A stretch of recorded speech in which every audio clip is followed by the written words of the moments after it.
Welcome to Family History Mysteries, a podcast that tells the stories uncovered through family history research, the unexpected stories of everyday people. I am an avid family historian who has been compiling my family tree for over 15 years, with nearly 20,000 people recorded in my trees. And please put a review on my podcast. That will certainly help in getting the word out there and creating more listenership. Episode 173. The Super Crook, Part 1. I came across an article in 1925 titled The Super Crook, and I was intrigued to know more about this man. I soon discovered that he was known by a range of aliases. So bear with me, they are quite lengthy. Dr. Captain Sullivan, Surgeon Major Swinton Home, Dr. Ernest Moore Chadwick, Dr. Harry Cecil Darling, Norman Ebenezer Mackay, Dr. James Boyd, Charles Edward Chadwick, Sir Henry Westwood Irving Llewellyn Cooper, Dr. Andrew John Gleeson, Dr. Milton Abraham, Harry Westwood Cooper, Dr. Richard J. Monaghan, and Surgeon Major Swinton Home, and also used the surname O'Connor. So understandably, with all of his aliases, he also gave a range of information, and it is difficult to work out exactly what his birth name was.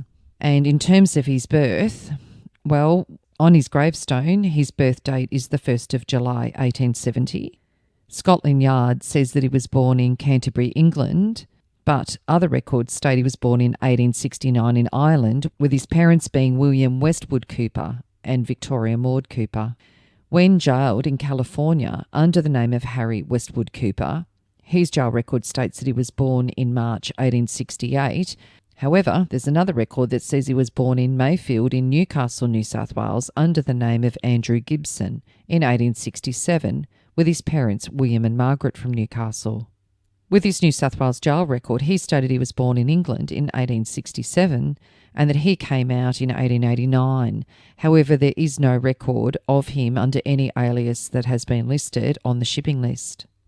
There's a court record for an offence recorded at Bega in New South Wales on the 10th of April 1885 for an Andrew J. Gibson for false pretences, and it says that there was no bill found.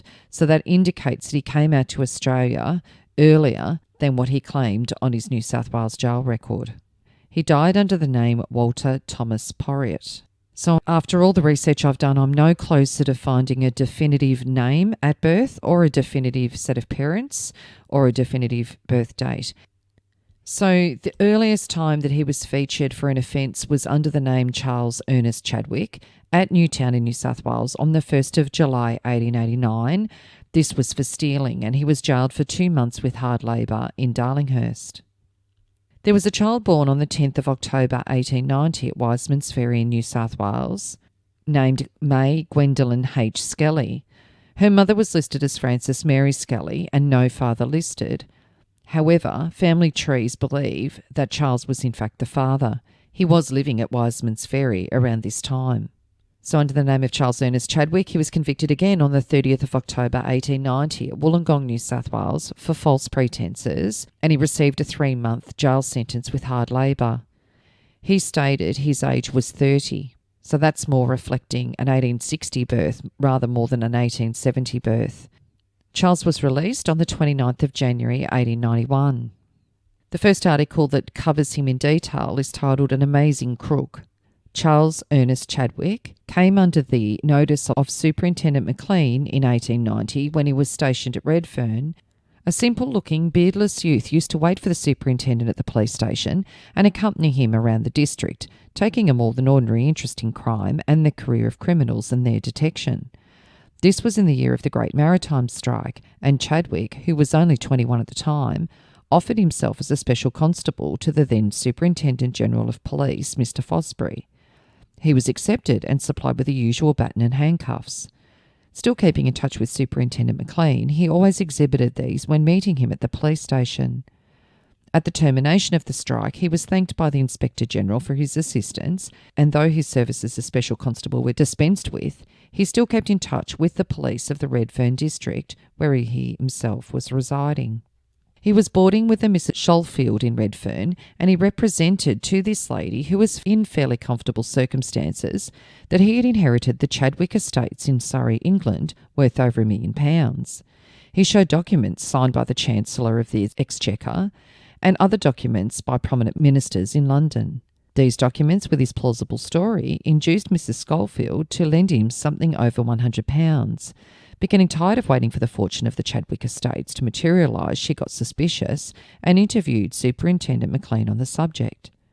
The officer went with her to the house during Chadwick's absence and had a look through his luggage, and in one box belonging to Chadwick he found a number of parchment documents, also an engraved copper stamp, in the name of the Chancellor of the Exchequer. This convinced him that the whole thing was a fraud, with the result that Chadwick was arrested, charged with false pretences, and eventually committed for trial at the Sydney Quarter Sessions.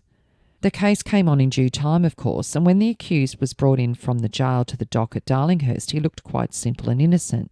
The then Crown Prosecutor, after coming into court, opened his brief, looked around for the officer who had charge of the case, and seeing Superintendent McLean in the court, asked him if he had all the witnesses present. He replied in the affirmative, and then the Crown Prosecutor humorously asked if he had the Chancellor of the Exchequer here. The officer replied that he did not think he would be required, but the Crown Prosecutor said that he thought he would, and that he might also require the Queen before he could prove his case.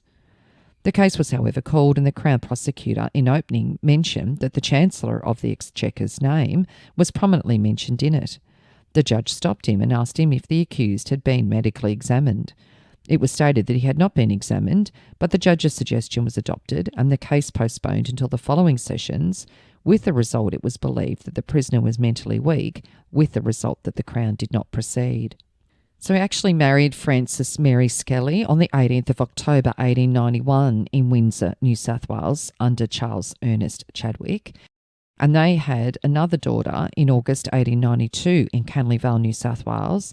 Her name was Mary Ellen Chadwick, known as Nellie.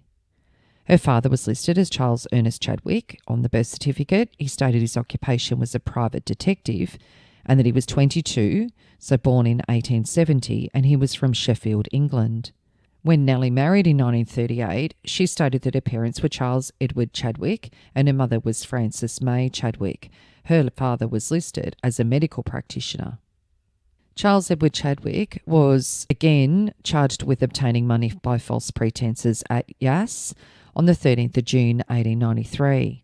And the details of this case say that at the Yass Quarter Sessions on Tuesday, before His Honour Judge Murray, Charles Ernest Chadwick, lately practising as a doctor at Gunning, appeared on bail to answer the charge of having at Gunning, on the 10th, 19th and 26th of May last, obtained from William Lawrence Allsop 3 separate sums of money, £10, £6 and £20.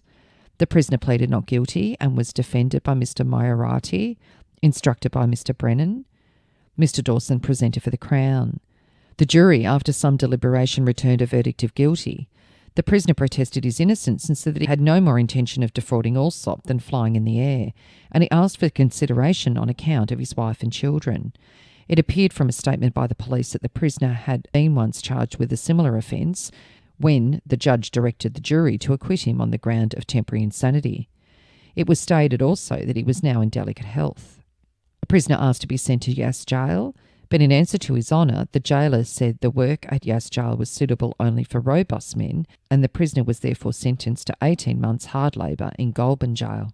In 1895, in the Police Gazette, under the name of Henry Westwood Cooper, he was charged with signing a certificate under the Lunacy Act, not being a duly qualified medical practitioner, and is supposed to be identical with Charles Ernest Chadwick from the Police Gazette of 1893, and who was discharged from Goulburn Jail on the 27th of February 1895 after serving a 3-month sentence for false pretences at Cootamundra. He then married Helen Scott bigamously on the 17th of July 1895 in Redfern under the name of Henry Westwood Irving Llewellyn Cooper. In February 1896, he deserted her and went to Queensland. He then married Bertha Ethel Young under the name of Henry Irwin Llewellyn Cooper on the 12th of July 1896 in Brisbane. Bertha was a drover's daughter and was only 17. He told her he was the son of Henry Westwood Cooper, a surgeon in the Royal Navy, and he said his mother's name was Adelaide Victoria Westwood and his birthplace as Dublin. In the Darling Downs Gazette from Queensland on the 16th of May 1896 at the Toowoomba Police Court, infringement of the Medical Act. Charles Horrocks, Secretary of the Queensland Medical Board, charged Harry Westwood Cooper that he did unlawfully represent himself to be a medical practitioner and did practice medicine without being registered under the Queensland Medical Act. The defendant pleaded guilty to the charge, and Mr Murray asked that the bench should deal leniently with his client, who was a duly qualified medical practitioner in England and also in America, and had practiced in New Zealand under an American diploma, which was now in Christchurch. It is now his intention to apply on the first Thursday of next month to be registered in Queensland. He trusted the bench would make the fine as light as possible. Mr Horrocks, though, said he would press for higher fine as possible, as the offence was a very serious one. The bench desired to hear evidence before coming to a decision. Senior Constable James Knox, station at Pittsworth, said that he knew the defendant Henry Westwood Cooper. He remembered the 15th of April and he interviewed the defendant that day. He told him that he was instructed to demand a book of certificates of the cause of death from him. He said, "What does that mean?" I said, "I understand you are not registered under the Queensland Medical Act." And he said, "I am registered under the Imperial Medical Act," and left the certificate of my registry with the Medical Board in Brisbane. I am certain that he did not say that he left it in Christchurch, New Zealand, and he did not tell me that he had written there for it. A couple of days afterwards, he came into the police station and said that he got a reply from the Medical Board. He did not say what reply. He said that the reply was not to his letter, but to the effect that he would have to appear in person before the Medical Board on the date mentioned in the letter. Charles Horrocks, Secretary of the Medical Board, said that he had communication from the defendant on the 15th of April via a letter from the Royal Hotel in Pittsworth, 15th of September 1896. The Secretary Medical Board, Queensland. Sir, will you kindly forward me my return mail list of medical practitioners whose names appear on the Imperial Register for 1896, and oblige yours faithfully, Henry or Hugh Cooper. That was the only letter I ever had from him. He never wrote to the board asking to be registered. He never left his papers before the board. The board never wrote to him saying it was necessary for him to appear before them in person. It is not necessary if they make a declaration of identity and forward their papers. The defendant was fined £10, costs of court 6 shillings and 8 pence, witnesses' expenses 6 shillings and 9 pence, professional costs £2 and 2 pence, making a total of £12, 15 shillings and 5 pence, and the fine was paid. He named himself Henry Westwood Cooper when he married for the 4th time to Ida Maud Campaign in York, Ontario, Canada, on the 24th of May 1897 in the Presbyterian Church. He said that he was 28, born in Ireland and a bachelor. Ida was 24 and the daughter of Thomas Campaign. She had nursed Henry apparently through an illness. He stated that his occupation was a physician and that his parents were William Westwood Cooper and Victoria Maud Cooper. On the 4th of June 1897, though, so only a couple of weeks later, an article titled "Police Are After Him. An alleged forger and bigamist can't be found," lived in Toronto, where he is charged with a variety of offences, eloped with a country girl. In Toronto, Staff Inspector Archibald's been trying to locate an alleged doctor calling himself Henry Westwood Cooper, who's alleged to be a forger, a quack and a probable bigamist. It's presumed that he is now in the States with his latest victim, Ida Maud Campaign, the daughter of a farmer in the Moolman Township. Cooper gave out that he had practiced medicine in Australia and he was engaged as a demonstrator at the Toronto General Hospital. He lived here with a woman whom he brought from Australia as his wife. He left Toronto, went to Shelbourne, where he persuaded Miss Campaign, who'd known him and his wife in Toronto, to consent to marry him, explaining that he had not been married to the woman who he passed as his wife here. Arriving in Toronto, Cooper gave his wife the slip, and his whereabouts have not yet been discovered. He left behind him a forged testimonial from Dr. Charles O'Reilly of the General Hospital and a false affidavit made before F.G. Dunbar of Shelbourne, who issued the marriage licence. He secured £100 from trusting parties in Shelbourne during his brief stay here. A trader whose unhappy mission in life seems to be the ruin of others made his appearance at Mr. Thomas Campaign's residence last February as an escort of Miss Nellie Atkinson, who was returning to recuperate after a lengthy illness in Toronto. He was known to her and at William Hall's boarding house in Simcoe Street as Dr. Henry Westwood Cooper, where he had lived with his wife and her younger brother since their arrival from Australia last December. Cooper said he practiced medicine for a year and a half in Australia and held papers which purported to be diplomas from one of London's medical colleges. His wife went to the village of Stanton in April and is there at present. She says that she was a Miss Bertha Young of Brisbane, Australia, where Cooper married her a couple of years ago. Cooper followed his wife to Stanton and boarded at the home of Thomas Campaign, where he became a great favourite. He paid special court to Miss Campaign, 18 years of age, whom he persuaded to marry him, saying that the woman he passed as Mrs. Cooper was not married to him at all. He told Miss Campaign's parents that she was suffering from a dangerous throat disease and offered to take her to Toronto for treatment. This was assented to.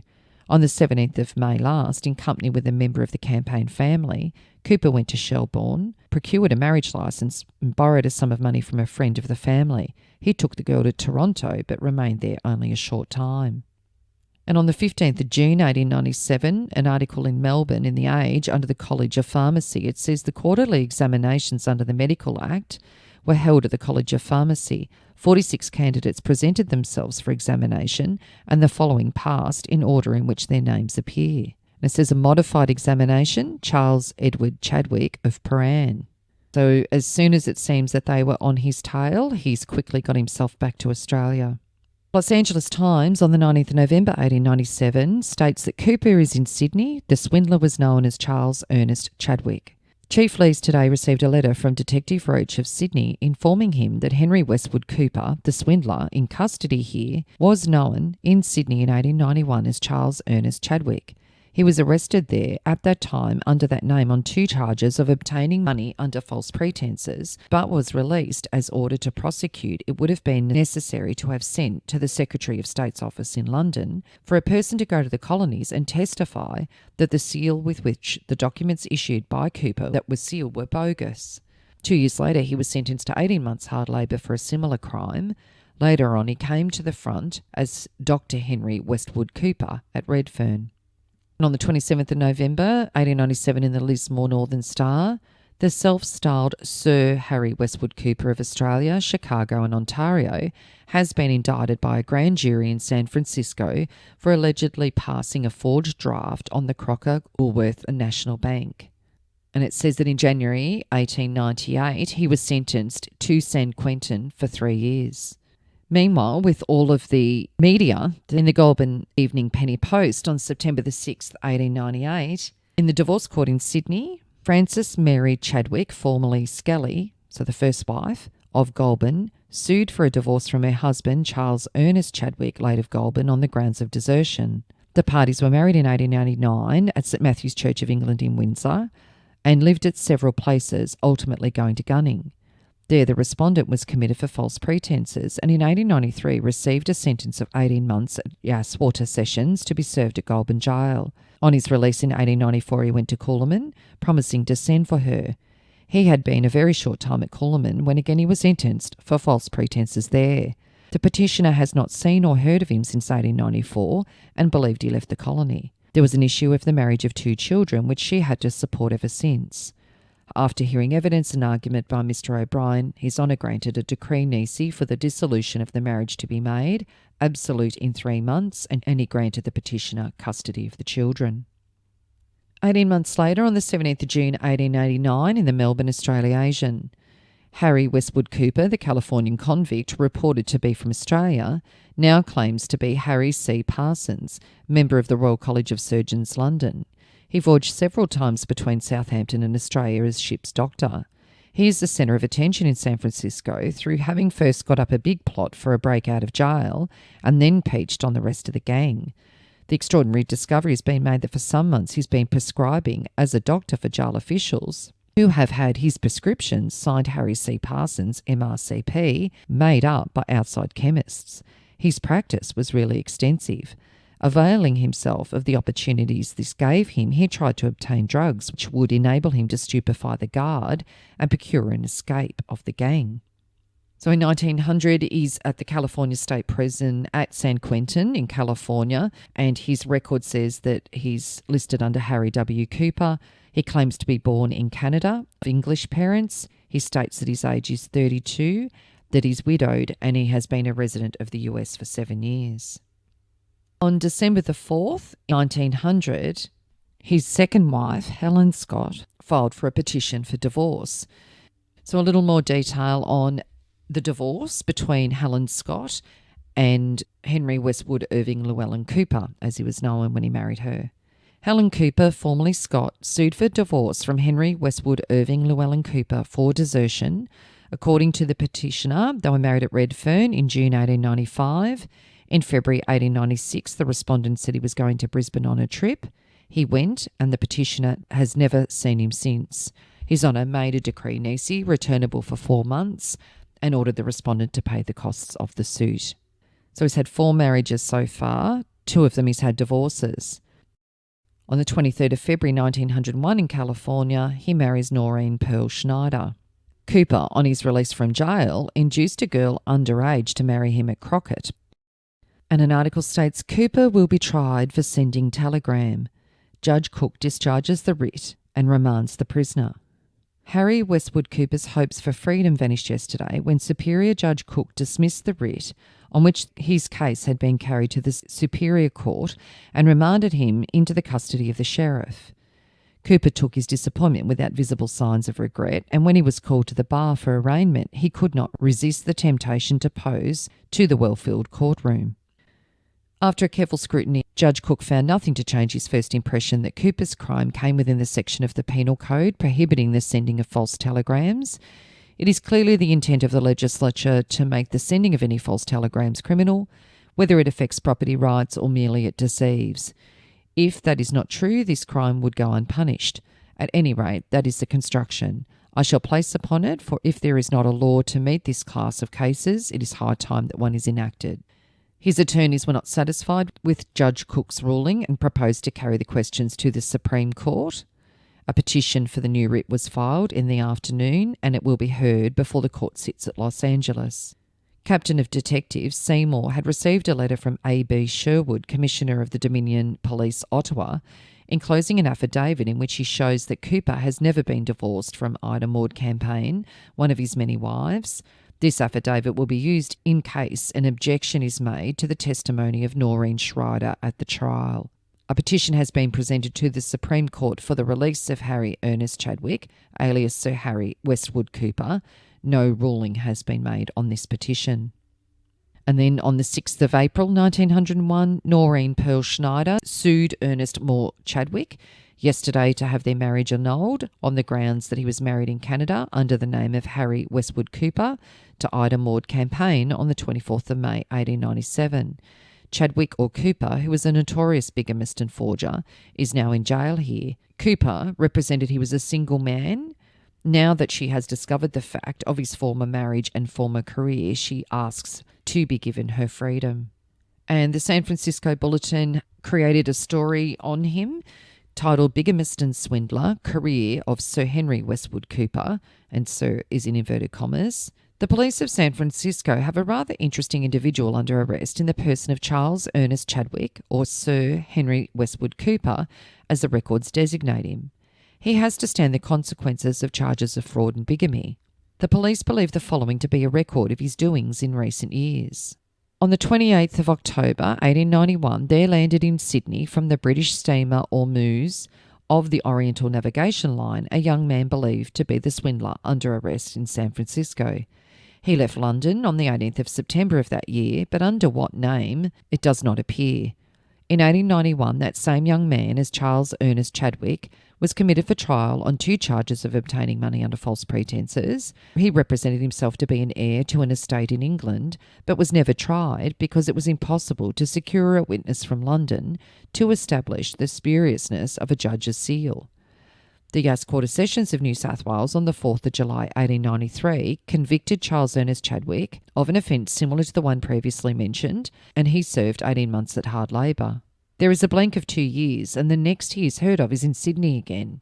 On the 17th of June 1895, on which date he took unto himself a wife as Henry Westwood Irving Llewellyn Cooper, MD, only son of Sir A.H.W. Cooper, late Surgeon of the Royal Navy of the Grove, Yorkshire, England, and he was joined in wedlock to Miss Helen Scott, the second eldest daughter of Charles Wallace Scott of Balmain.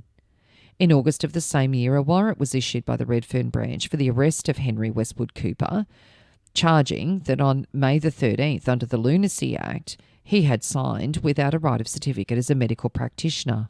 There does not appear to be any record of the service of the warrant. Then, in February 1896, Cooper fled from Sydney to Brisbane and deserted his wife. At that place, on the 12th of June, following under the name of Henry Irvine Llewellyn Cooper, son of Henry Westwood Cooper, surgeon, KN, he married Bertha Young, the 17-year-old daughter of Charles Ludwig Young, a drover. In August 1896, he left Melbourne for London on the Royal Mail ship Home. He was accompanied by his wife and her 12-year-old brother. He announced his purpose of going to England was to secure a large estate coming to him through the death of a relative, but before sailing he took the precaution to replenish his exchequer by borrowing £400 from the aunt of his wife, Mrs. MacDonald. On the voyage, Cooper became friendly with two cabin passengers, and from both of them he secured loans, aggregating £80 from which he gave a receipt. Upon arriving in London, he rented a house at Southampton and lived there with his wife and the two women mentioned. Finally, he had partnership papers drawn where they began associating with him in a scheme to establish a sanatorium at Milmay in the state of New Jersey. He purchased from the English agent of a Milmay Land Company 5 acres for the purpose, paying £100. The entire party sailed from England in the November. Mr. Hewson happened to be one of the passengers, and on the way across the ocean, Cooper borrowed £40 from him on a bogus cheque. On arriving in America, they went to Philadelphia, the doctor procuring a house, and being in need of funds, he persuaded a Mrs. Kate Wilson to advance him £20. He was to purchase a piece of land for the sum. Subsequently, how long after is not known, but he tried to blackmail the woman through a private detective, and in failing in this, he turned his attention to the people of Milmay, where he proposed to establish the sanitarium. He posed in that community as an eminent physician, he passed countless fictitious cheques, and embezzled a silver watch. The owner of the watch, Mr. Wesley Arthur, had a warrant issued for his arrest, and the eminent physician vacated. In the summer of the next year, he turned up in Ontario, in the town of Stanton, where he deserted his wife and eloped with Maud Campaign, the daughter of a respectable family of Stanton. They went to Chicago, and Cooper remained there long enough to convince Miss Mary Murphy, a proprietress of a boarding house, despite the warning of friends and her attorney, that he needed £400 of her money more than she did, and she gave it to him. It was in August 1897 when he came to grief in this city. All of the foregoing facts were read to Cooper, and he said that every one of them were untrue, with the exception of the Murphy item.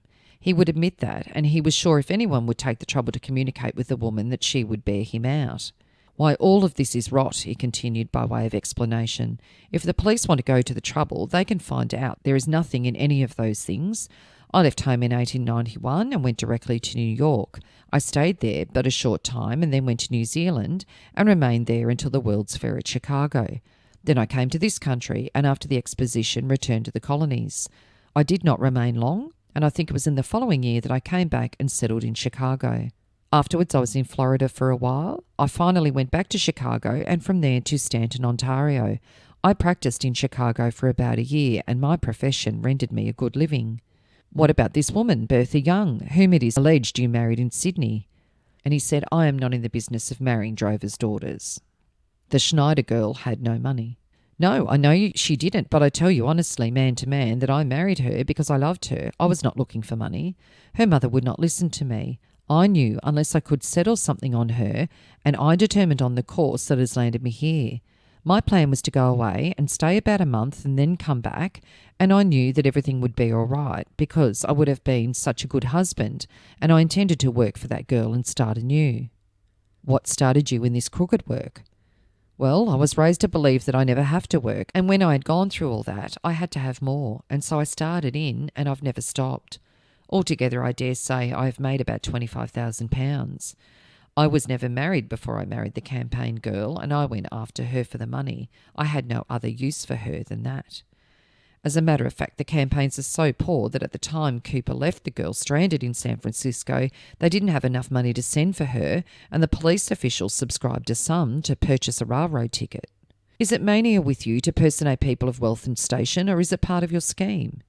He said, "No, sir, you cannot get me to admit that I'm insane. People would say that it was simply a ruse. No, I like fine things, and I like being able to have all my time for my pleasure. In fact, I do not like to work, and that's all there is to it. I like the beautiful things in life." On the 28th of July 1901 in the San Francisco Call, it says Cooper's second trial. The case of Sir Harry Westwood Cooper, alias Ernest Moore Chadwick, charged with forgery for sending a forged telegram to Miss Noreen Schneider, was called in Judge Cook's court yesterday and set for a second trial. The judge fixed the date for the 6th of August. After the trial concluded, the defendant will be tried on a charge of perjury.